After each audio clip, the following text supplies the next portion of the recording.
Kumusta pong muli? Bago ko po simulan ang ating kwento, nagpapasalamat po ako sa patuloy na pagtangkilik at pagsuporta sa channel na ito. Mega loud shoutout po sa lahat. And God bless. Bagong lipat lang si Yuno sa isang village sa probinsya, ang Akonohana Village. Doon na siya pinatira ng kanyang mga magulang dahil nalugi ang negosyo nila sa Maynila. Habang dumidiskarte ang kanyang mga magulang sa Maynila, ay pinauwi na lang muna siya ng probinsya para doon na rin mag-aral. Mag-isa lang nakatira si Yuno sa bahay sa village na iyon. Agad din siyang nag-transfer sa isang maliit na school doon sa probinsya. Naging maayos naman ang lahat at nakapag-adjust naman si Yuno dahil na rin sa mga naging kaibigan niya sa school na naging mabait sa kanya. Siya ay first year high school. Araw-araw, sabay-sabay silang naglalakad pa uwi dahil ang mga kaklase at naging kaibigan niya ay mga nakatira din sa Akonohana Village. Simple lang ang pamumuhay doon, bagay na ikinatuwa ni Yuno dahil malayong malayo sa magulong pamumuhay sa Maynila. Walang ingay ng sasakyan, walang pollution at tanging mga kuliglig at huni ng ibon ang maririnig sa paligid. Marami ding mga ilog at lawa sa malapit sa village. Madalas silang naglalaro ng mga kaibigan niya at nanguhuli ng isda sa ilog sa ibaba ng ilalim ng tulay na nadadaanan nila tuwing uwian galing sa eskwela. Palubog ng araw, ngunit patuloy pa rin sila sa pamimingwit ng isda. Habang namimingwit sila ng isda, ay napansin ni Yuno ang dalawang matanda sa dulong bahagi ng ilog na may dala-dalang malaking sako at inihagis ang sako na iyon sa ilog. Nakaramdam ng matinding kaba si Yuno nang mapansin niyang pumula ang kulay ng tubig sa ilog na tila ba may dugo na nanggagaling doon sa loob ng sako. Ano yung tinapon nila sa ilog? Nauutal sa kaba na sambit ni Yuno.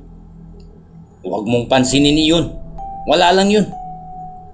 Ani ng kanyang kaibigan at patuloy na namimingwit sa ilog. Pero labis pa rin na kinikilabutan si Yuno habang nakatingin doon sa sako na inaanod na ng ilog. Hanggang sa naramdaman niyang sumasakit at humahapdi ang binti niya at nang yumuko siya para tingnan yun ay nakatusok doon ang dulo ng pamingwit na hawak ng kaibigan. Naku, sorry Yuno. Malabo kasi ang mata ko kaya hindi ko napansin na naitusok ko pala sa binti mo. At inayos ang suot niyang salamin. Dahan-dahan na tinanggal ni Yuno ang nakatusok na pamingwit at sumama ang kaunting laman niya sa binti at umagos ang napakaraming dugo. Labis siyang nangilabot nang bigla na lamang tumawa ng mahina ang kaibigan. Pero yung paraan ng pagtawa niya ay nakakakilabot. Kaagad niyang binanlawan ang binti niya at tumayo. Oh, saan ka pupunta? Takang tanong ni Claro, isa pang kaibigan nila. Uwi na ako. Nauutal na sabi ni Yuno at kaagad siyang tumakbo pa uwi sa bahay. Nilinis niya ang sugat sa binti at pinadlock ang lahat ng pinto at sinara ang bintana. Hindi niya maunawaan kung bakit ganoon ang kinikilos ng kaibigang iyon at nakaramdam siya ng labis na kilabot na halos tumagos sa kalamnan niya hanggang buto. Nakaupo lang siya sa sahig habang pinapakiramdaman ang paligid ng bahay at maya-maya ay tumunog ang phone niya. Nang tingnan niya kung sino ang tumatawag ay nangilabot siya nang makitang ang kaibigan ang tumatawag. Pinilit niyang kalmahin ang sarili at saka sinagot niya ang tawag. Buksan mo ang pinto, Yuno. Niluto ko yung isdang nabingwit natin kanina sa ilog. Nais lang naman kitang bigyan, ani ng kaibigan sa kabilang linya. Agad na lumapit si Yuno sa may bintana at binuksan ito. Natanaw niya ang kaibigan sa labas sa may pinto. Kumain na kasi ako. Salamat na lang, mabuti. Umuwi ka na. Kita na lang tayo bukas sa school. Ang sabi ni Yuno. Buksan mo ang pinto, sigaw ng kaibigan. At mula sa likuran niya ay nakita ni Yuno ang hawak ni Rika na palakol. At halos lumuwa ang mga mata niya sa takot nang umpisahan ni Rika na pagtatagain ang pinto ng bahay. At kita niya ang pagbabago ng ekspresyon ng mukha ni kaibigan niya para siyang nawala sa katinuan at naging isang psychopath. Kaagad niyang pinatay ang tawag at kahit nanginginig si Yuno sa takot ay umisip siya ng paraan kung paano siya makakatakas. Siguradong mabubuksan niya ang pinto. Kaagad siyang umikot papuntang kusina at sa maliit na bintana roon ay pinagkasya niya ang kanyang sarili para lang makalabas. Ngunit nang makalabas siya ay nakita niya sa may bakuran ang mga kaibigan niya at mga kapitbahay sa village. May dala silang sako, tali at mga patalim. Isa lang ang pumasok sa isip niya. Gusto siyang patayin ng mga tao sa village. Sa takot niya ay kumaripas siya ng takbo. Ayun si Yuno! Habulin natin! Sigaw ng isa sa mga kapitbahay ni Yuno. Habang matuloy na tumatakbo si Yuno sa kagubatan. Gubat na kasi ang likod ng village. Hindi niya alam kung saan siya papunta. Basta ang naiisip niya lang ay kailangan niyang makatakas at makalayo sa mga tao sa village. Pinilit niyang magpakatatag. Hindi akalain ni Yuno na may mga patibong sa gubat. Natusok ang paa niya sa mga matutulis na pako na nakausli sa may lupa. Kaya naman umagos ang napakaraming dugo. Pero pinilit niya pa ring tumakbo. Mabuti at madilim sa gubat dahil gabi na. Nakapagtago siya sa halamanan, ngunit patuloy pa rin siyang hinahanap ng mga tao. Hanggang sa mapadpad siya sa dulo, tila nawalan siya ng pag-asa na makitang ilog na ang dulo ng gubat. Patuloy pa rin ang pagdurugo ng paa niya na natusok ng mga pako. Halos kalad ka rin niya ang mga paa para mausad lang sa paglalakad. Wala ka nang matatakbuhan, Yuno! Sigaw ng kaibigan. Kasama na nito ang mga tao sa village. Bakit ba gusto niyo akong patayin? Ano bang problema niyo? Sigaw din ni Yuno. Kailangan ka naming ialay sa Akunohana village. Ang iyong buhay ay nakatakdang maging alay. Ang sabi naman ng isang matanda na labis na nagpakilabot kay Yuno. Anong karapatan ninyong mahatulan ang aking buhay para maging alay? Isa iyang malaking kalukuhan. Sigaw ni Yuno at bigla na lang kumulog ng malakas at umulan. Lumakas din ang agos ng tubig sa ilog. Hulihin siya! Sigaw ng isa pang matanda. Ngunit bago pa man sila makalapit ay bigla na lang tumalon si Yuno sa ilog.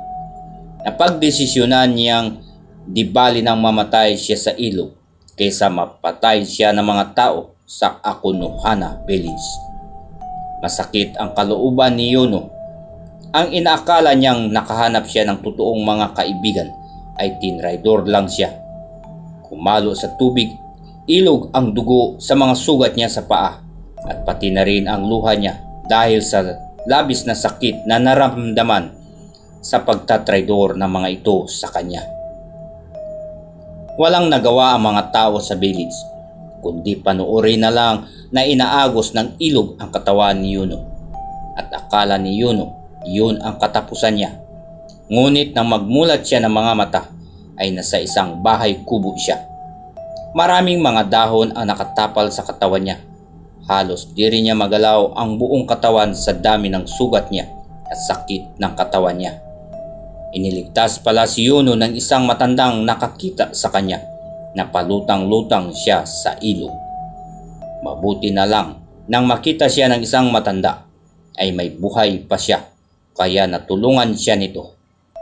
Ikinuwento niya ang nangyari sa kanya, pati na rin ang mga tao sa Akunohana Village na gusto siyang patayin. At doon, nalaman ni Yuno ang totoo. Ayon sa matanda, mayroong sumpa sa Akunohana Village. Kinakailangan daw ng mga tao na pumatay ng ilang mga tao na hindi taga Akunohana Village. Taon-taon. Dahil kapag hindi nila iyon magawa, ay sasapian ang isang residente sa village na iyon na magiging sanhi para kitilin nito ang sariling buhay.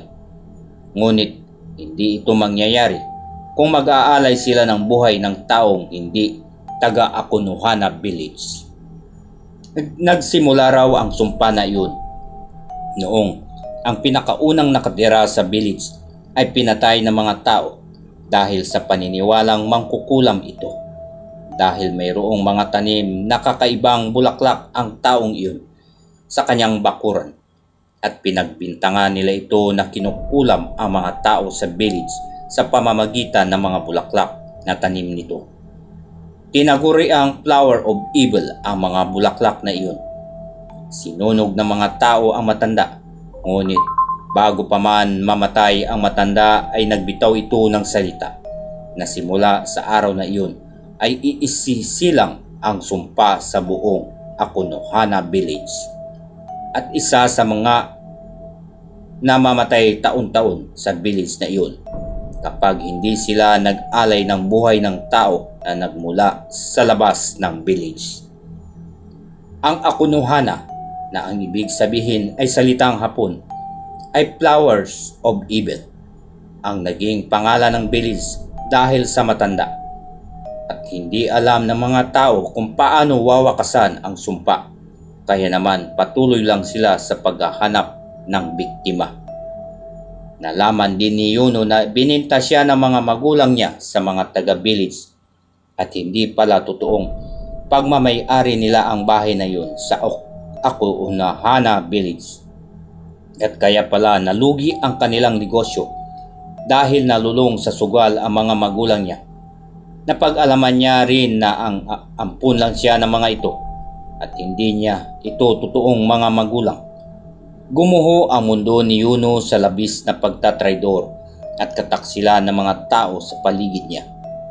Nabalitaan niya ring namatay ang kanyang kaibigan. Ginilitan daw nito ang sariling liig sa harapan ng mga kakaibang bulaklak ng matatandang pinatay ng mga taga-village. Dahil nabigo silang mapatay at ialay si Yuno, kaya naman ang kaibigan ang naging biktima ng sumpa sa taon na iyon. Hindi alam ni Yuno kung ilusyon lang ba ang lahat, pero pinilit niyang mamuhay ng normal at kalimutan ang mapait na nakaraan. Kahit na sinugatan ang kanyang puso ng mga taong pinagkatiwalaan niya, ngunit tinraidor lamang siya. At ang balita niya ay nagpatuloy ang sumpa sa Akunohana Village hanggang sa lumipas ang maraming taon at nabalitaan niyang wala nang natira sa Akunohana Village. Lahat ng mga tao roon ay namatay, marahil ay dahil sa sumpa at tinaguriang pinakamapanganib na village ang Akunohana Village. Wala na rin sinuman ang nakakapasok doon. Marami ng harang ang nakapalibot sa buong Akunohana Village dahil pinaniniwalaang hindi natatahimik ang kaluluwa ng mga residente ng lugar na iyon. At tila nagpapatuloy ang sumpa roon dahil kung sino man ang magtangkang pumasok o maligaw sa village ay hindi na natatagpuang kailanman. Okay. Maraming salamat po sa pakikinig ng ating kwentong ito. At kung meron po kayong opinion, please comment down below.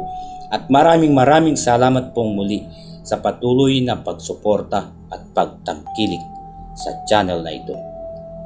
God bless everyone.